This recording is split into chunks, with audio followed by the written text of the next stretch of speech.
अब मुझे मेरा मकसद पूरा करने से कोई नहीं रोक सकता। ओम क्लीम ब्लीम चामुंडाय नमः। अरे वाह वाह, मैं तो हवा में उड़ने लगी। तू मेरा बोझ नहीं उठा पा रहा था ना। लेकिन अभी उस पर एक बहुत बड़ा संकट आने वाला है।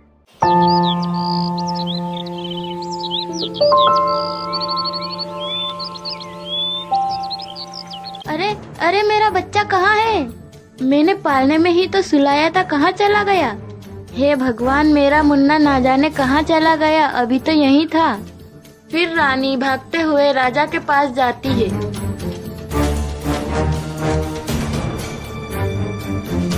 राजा लोगों को बच्चा होने की खुशी पर उपहार देकर फुर्सत हुए ही थे कि अचानक से रानी आ गई।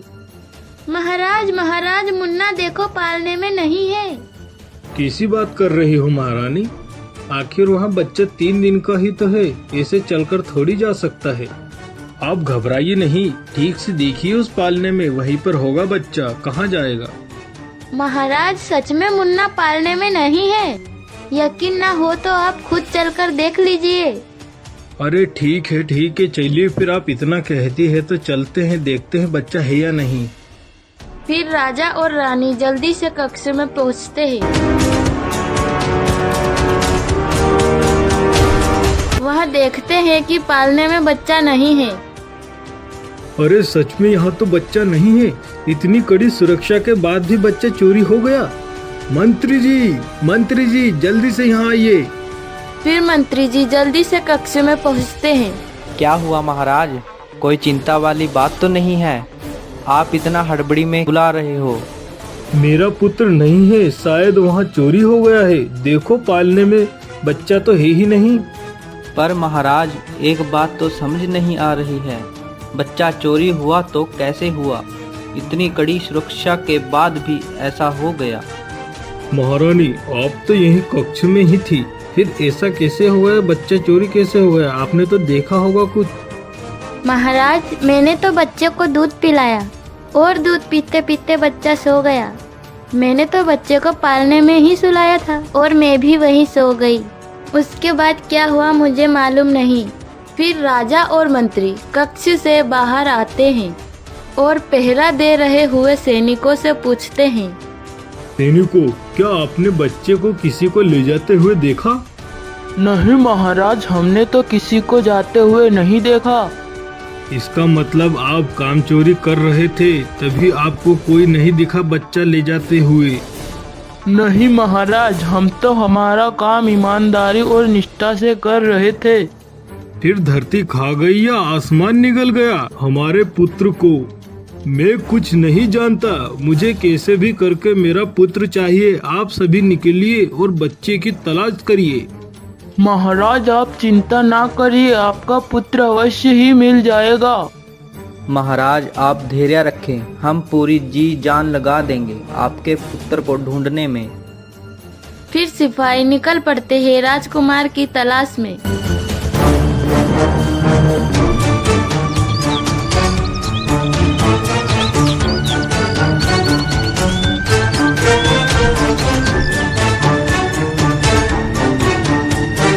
फिर वहाँ बच्चा भूख के कारण रोने लगता है।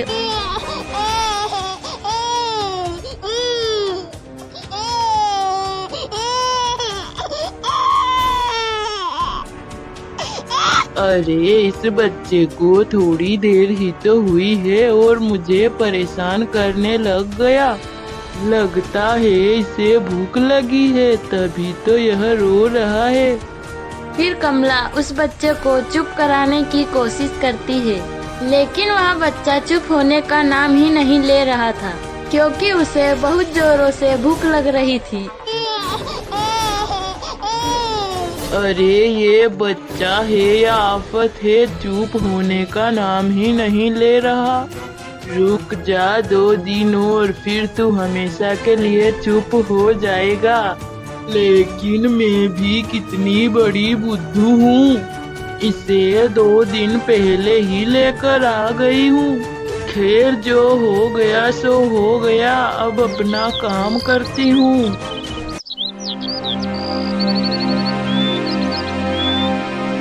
फिर वही महल में रानी राजा के कक्ष में आ जाती है और कहती है, महाराज, क्या मेरे मुन्ने का पता चला आपको? अरे भाग्यवान, मैं भी इसी विषय पर चिंतित हूँ। पता नहीं मेरा राजकुमार किस हाल में होगा। आप मेरे मुन्ने को कैसे भी करके लेकर आइए। आखिर हमने उसे रखा ही कितने समय। कितने वर्षों बाद एक संतान हमें प्राप्त हुई थी, उसे भी हमसे दूर कर दिया। पता नहीं कहाँ किसका बुरा किया था, जिसकी सजा हमें मिल रही है। हमने कभी भी किसी का बुरा नहीं किया महाराज। पता नहीं किस कर्म की सजा हमें मिल रही है। मैंने तो अपने पुत्र के बारे में पता नहीं क्या क्या सोच रखा था, पर अचानक से ऐसा हो गया। महाराज, अगर मेरा मुन्ना नहीं मिला तो मैं अपने आप को खत्म कर लूंगी। महारानी, आप यहाँ कैसी बेवकूफों जैसी बात कर रही हैं? सब्र रखो, हमारा मुन्ना जल्द ही मिल जाएगा। अब राजकुमार के साथ आप ही तो थी, जब आपको ही पता नहीं लगा तो हम क्या कर सकते हैं? महाराज, मैं गहरी नींद में थी। मुझे बिल्कुल भी पता नहीं चला बच्चा आखिर कैसे गायब हो गया। अगर कोई कक्ष में चलकर आता तो मुझे जरूर पता चल जाता। अगर कोई चलकर नहीं आया तो फिर क्या बच्चा अपने आप हवा में उड़कर चला गया? महारानी, कैसी बातें कर रही हैं आप? महाराज, मुझे भी ऐसा ही लग रहा है, लेकिन यह तो असंभव है। आखिर बच्चा हवा में कैसे उड़ सकता है? तो ठीक है, फिर अभी मैं चलता हूँ, मुझे कुछ काम है।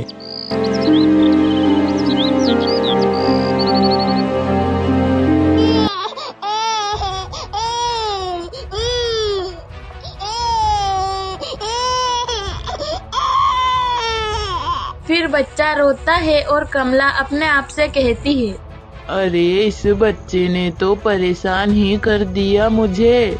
अब इसके लिए दूध कहाँ से लाऊं? मुझे भी जोरों की भूख लगी है। कुछ खाकर आती हूँ और इसके लिए भी दूध लाती हूँ।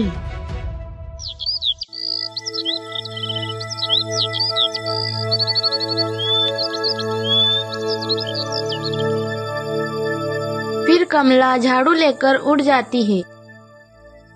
अरे बहुत जोरों की भूख लग रही है। घर तो वहाँ बुढ़ा खेती करके मेरा पेट भरता था। कभी कभी तो वहाँ खाना बनाकर भी खिला देता था, पर मेरे काम में रुकावट डालता था। बस यही बात मुझे बुरी लगती थी। फिर कमला को एक आम का बगीचा दिखता है। अरे वाह, कुआं खुद प्यासे के पास आ गया। ताजे और रसीले आम का बगीचा। इसका मालिक नहीं आए उससे पहले आम खा लेती हूँ। फिर कमला नीचे उतर जाती है और आम गिराने लगती है। एक आम उसके सिर पर टपका। अरे मर गई ये आम भी ना। अब क्या करूँ, आम खा लेती हूँ। क्या पता इस बगीचे का मालिक कब आ जाए। फिर कमला आम खाती है और उसका पेट भर जाता है। अरे आम खाने के बाद तो आनंद ही आ गया। अब बगीचे का मालिक आए या कोई भी आए, मुझे नींद आ रही है, मैं सोने जाती हूँ। फिर कमला वहीं पेड़ के पास आराम करने लगती है। कमला को ऐसी नींद लगी कि दोपहर हो गई। दोपहर होते ही बगीचे का मालिक बगीचे का चक्कर लगाने आता है। ओहो, कितना सुंदर आम है। रोज इन आम को देखकर मन खुश हो जाता है और इतने सुंदर हाथों से नोटों को गिनूंगा। जब बगीचे के मालिक की नजर कमला पर पड़ी तो वह गुस्से से कहने लगा, ओहो महारानी, आम खाकर आराम फरमा रही है, क्या बात है। फिर कमला उठकर खड़ी हो जाती है और कहने लगती है, मुझे जोरों की भूख लगी थी इसलिए खा लिया। अब भला 2-4 आमों से तुम्हारा क्या ही नुकसान होगा। क्या खा तो ऐसे रही है जैसे खुद इन आम की रखवाली करती है। अरे सेठ जी, इतने में तो तुम्हारा कोई नुकसान नहीं होगा। 2-4 आमों के पीछे मुझे तुमने इतनी सारी बात सुना दी। तुझे पता है कितनी मेहनत लगती है इन आम के पौधों में। इनमें समय समय पर खाद और बीज देना पड़ता है जब तक आम ना पक जाए।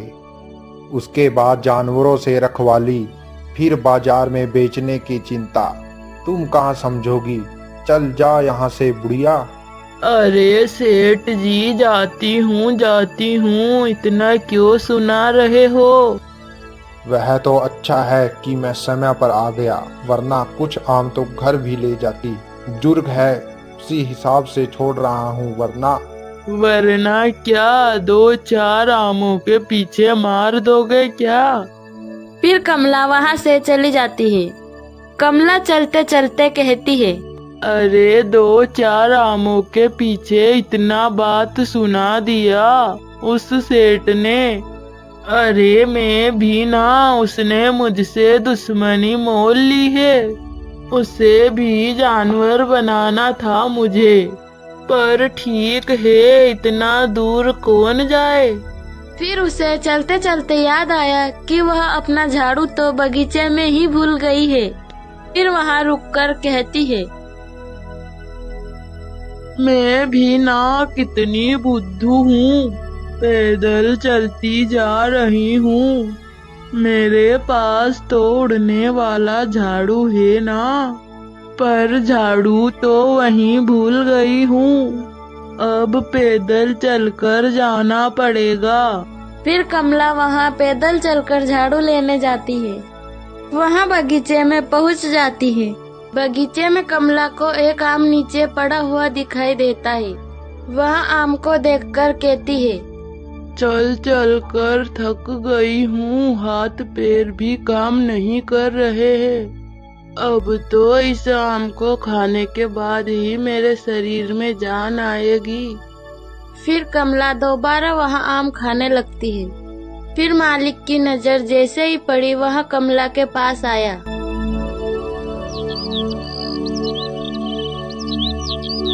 ऐसी ही कहानी देखने के लिए चैनल को सब्सक्राइब जरूर कर लेना। अरे बुढ़िया, तू यहाँ दोबारा आ गई आम खाने। तुझे अभी भगाया था ना मैंने। अरे वो झाड़ू। अच्छा हुआ कि मैं यहाँ से नहीं गया, वरना तू तो सारे बगीचे के और आम को भी नुकसान पहुँचा देती। अरे मेरा झाड़ू यहीं रह गया था, इसीलिए मैं उसे लेने आई हूँ, वरना इस बगीचे में कौन आता दोबारा। काम वाली बाई लग रही है। शायद तूने जितना आम खाया है उसकी कीमत तुझे चुकानी पड़ेगी। अब तुझे इस पूरे बगीचे को झाड़ू लगाना पड़ेगा। यह तेरी सजा है। फिर कमला झाड़ू उठा लेती है और बगीचे में झाड़ू लगाने लगती है। अरे मैं भी ना पागल हूँ, मेरे पास तो सारी शक्तियाँ है। मैं डायन बनकर इस सेठ को भी जानवर बना दूंगी। अब इसकी बात को सहन नहीं करूंगी मैं। सोच रही है, जल्दी जल्दी सारा बगीचा साफ कर दो। सेठ बहुत हो गया, अब सहन नहीं करूंगी मैं। ओहो, क्या कर लेगी बुढ़िया तू। अभी बताती हूँ बूढ़े। चामुंडाय नमः, चामुंडाय नमः, चामुंडाय नमः। फिर कमला डायन का रूप ले लेती है और बगीचे के मालिक को काले जादू से बंदर बना देती है। हा, अब आया ना मजा बच्चू। अरे पागल बुढ़िया, क्या कर दिया तूने। बंदर बना दिया तूने मुझे। मैं ठीक कैसे हूँगा। अरे तुझे बहुत शौक है ना पहरेदारी करने का।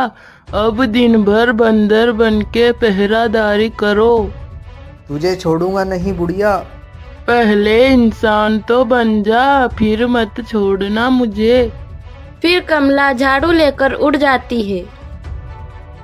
वहीं राजा मंत्री को अपने कक्ष में बुलाता है और कहता है,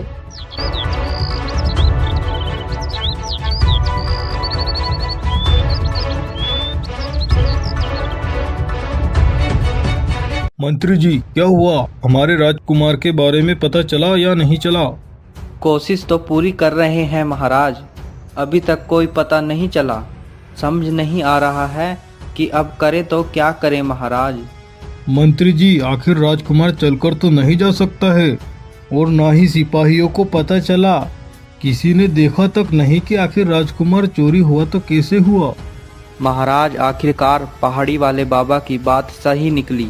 उन्होंने कहा था ना कि राजकुमार पर संकट आने वाला है, आखिर वही हुआ। अरे हाँ मंत्री जी, यह बात तो मेरे ध्यान से ही उतर गई थी। पहाड़ी वाले बाबा के पास हम 3-4 दिन पहले उपहार देने गए थे। पहाड़ी वाले बाबा सच में तंत्र विद्या को जानते हैं। आगे क्या होने वाला है उन्हें सब पता चल जाता है। वह सच में एक सिद्ध बाबा हैं। तो मंत्री जी, हम पहाड़ी वाले बाबा के पास चलते हैं, कुछ न कुछ समाधान तो बता ही देंगे वहाँ। महाराज, आपको पता है पहाड़ी वाले बाबा ने राजकुमार पर क्या संकट आने वाला है उसे नहीं बताया था और कहा था कि वह बताना प्रकृति के नियम के खिलाफ है। लेकिन मंत्री जी, अब उसके अलावा कोई चारा भी तो नहीं है।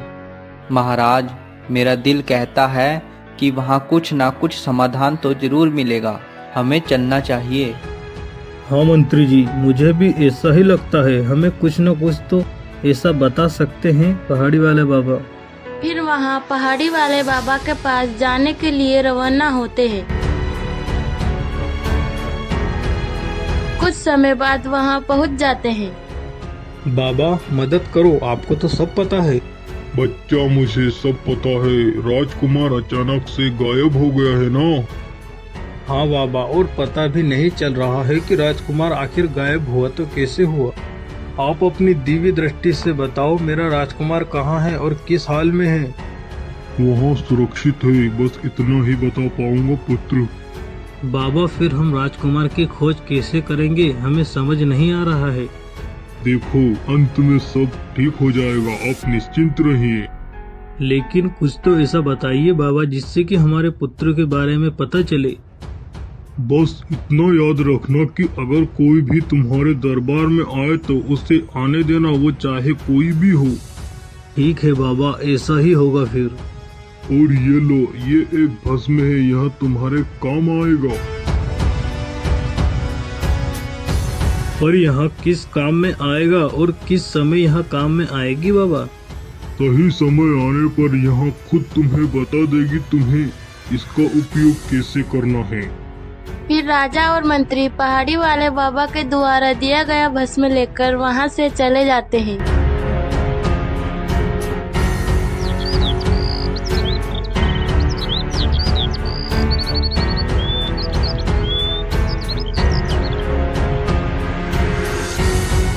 वहीं दूसरी तरफ वही गधा आम के बगीचे के पास आता है जो कमला का पति होता है। चलते चलते थक गया हूँ। अरे कितना स्वादिष्ट आम है, इसे खा लेता हूँ। वहीं पेड़ पर बैठा एक बंदर जो उस बगीचे का मालिक था। अरे वह आम मत खाना, यह मेरा बगीचा है। अरे कौन कहाँ से बोल रहा है, सामने आओ। फिर वहाँ बंदर आम के पेड़ से छलांग मारता है और गधे के सामने खड़ा हो जाता है। अरे तुम तो एक गधे हो और तुम भला एक इंसानी आवाज में कैसे बोल रहे हो? अरे मैं एक इंसान ही था, पर मेरी पत्नी कमला नहीं कहाँ से काला जादू सीखकर आ गई। उसने मुझे अपने जादू से गधा बना दिया है। वह तुम्हारी पत्नी थी क्या? वह मेरे बगीचे में आम खाने आई थी, उसने ही मुझे बंदर बनाया है। मैं घर जा रहा हूँ तो मेरी पत्नी मुझे डंडे से मार रही है, अब मैं क्या करूँ? हम ऐसा करते हैं कि जंगल में उसे ढूंढते हैं। मुझे जादू से गधा बनाकर जंगल की ओर ही चली गई थी वहाँ हमें जंगल में ही मिलेगी। अरे चलो, तो हो सकता है हमें दोबारा इंसान बनने का कोई तरीका उससे मिल जाए। हम छुपकर उसे देखेंगे। फिर वहाँ जंगल में उस बुढ़िया की खोज में निकल पड़ते हैं।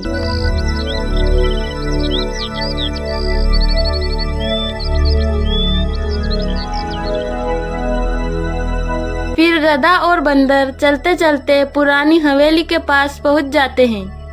फिर कमला वहीं उड़कर आ जाती है। फिर कमला हवेली के अंदर चली जाती है। अरे देखो वहाँ बुढ़िया उड़कर आ रही है और हवेली में जा रही है। चलो देखते हैं उसे जाकर। अरे वहाँ बुढ़िया तुम्हें देख लेगी। ऐसा करता हूँ मैं अंदर जाकर देखता हूँ। फिर वहाँ बंदर जाकर देखता है तो वहाँ पालने में एक बच्चा था। कमला उस बच्चे के पास ही खड़ी थी। फिर वहाँ बंदर बाहर आकर कहता है,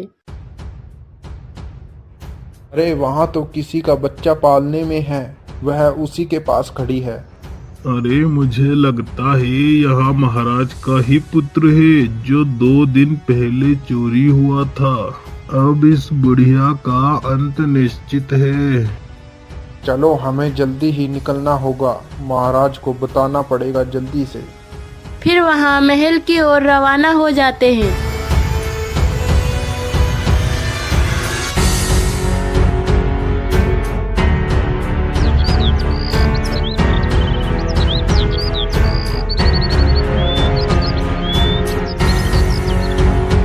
राजा वहीं चिंता में महल के बगीचे में टहल रहा था। फिर वहाँ दोनों बगीचे के अंदर आ जाते हैं, क्योंकि राजा का आदेश था कि यहाँ कोई भी आए मना नहीं कर सकते। अरे यहाँ जानवर कहाँ से आ गए? सैनिकों भगाओ इनको महल से। आज हमें मत निकालिए, हम आपको कुछ बताने यहाँ आए हैं। अरे तुम तो एक बंदर हो, कैसे बोल सकते हो तुम? महाराज हमें इस गधे की पत्नी कमला ने काले जादू से जानवर बना दिया है और वहाँ आपके बच्चे को चुरा कर लाई है।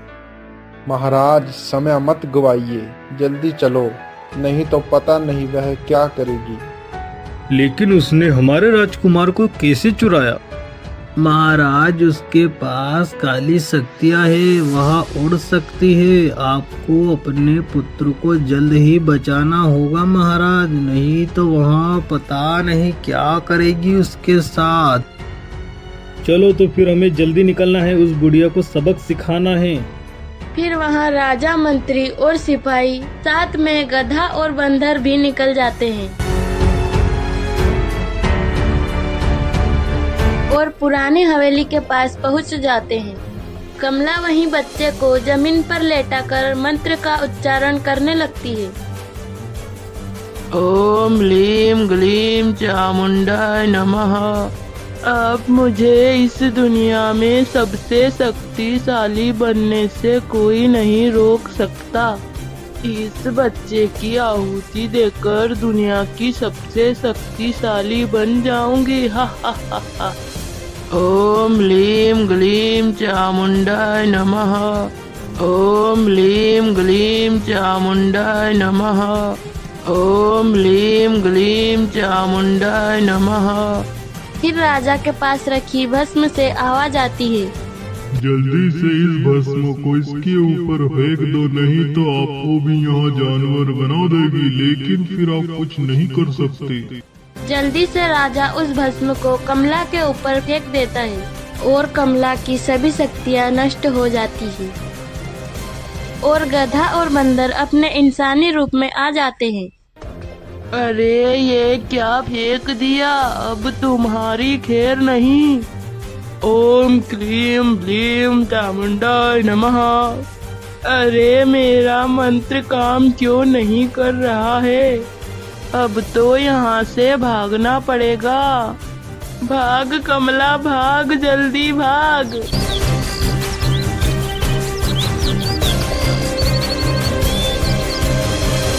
फिर कमला झाड़ू उठाकर भागने लगती है, पर झाड़ू नहीं उड़ता। फिर राजा कहता है, बस कर दुष्ट बुढ़िया, अब तेरी शक्तियाँ खत्म हो गई है, अब तुम हमारा कुछ नहीं कर सकती। मुझे माफ कर दो महाराज, अब ऐसी गलती नहीं करूँगी। तूने जो काम किया है उसकी सिर्फ एक ही सजा है, तुम्हें कारागार में डाल दिया जाएगा। सिपाहियों जाओ और पकड़ लो इसे। सिपाही उस बुढ़िया को पकड़ लेते हैं क्यों बुढ़िया, कहा था ना कि मैं तुम्हारी मौत का कारण जरूर बनूंगा। अब आया मजा तुझे। तुझे छोड़ूंगी नहीं बूढ़े। अब तुझे दोबारा मौका नहीं मिलेगा ये सब करने के लिए बुढ़िया। फिर राजा बच्चे को उठाता है।